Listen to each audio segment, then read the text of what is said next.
Evening. It's a quiet life, up here, in the flat. They call it housing association, but to be quite honest, I don't particularly associate with any of my neighbours. Most of them are dropouts or druggies, teenage mothers, or foreigners, or else dodgy middle-aged men.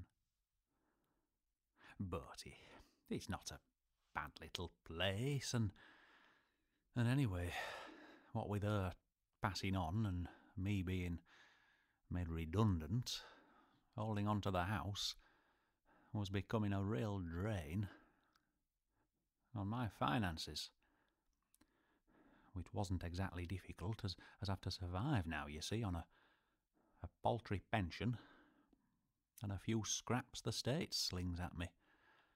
It's a shame, I suppose, for a bloke of my age, having worked all my life, but what could I do? No, they said I wasn't pulling me weight at the warehouse, and the doc signed me off on the old sick. So before I knew it, there I was, on the scrap heap.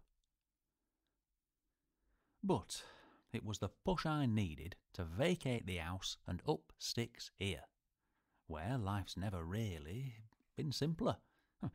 It isn't like owning your own property, where you're responsible for every light bulb and dodgy tap. Now, if my boiler breaks down or I can't get a light to come on in the loo, I'm straight on the phone to Parvez at the office, and bingo, he sorts it. Well, not him personally. He's in charge, like. He's a team of lads to see to all that. No, I've yet to be graced with a personal visit from the great Parvez. More's the pity. I've nothing against the lad. Only,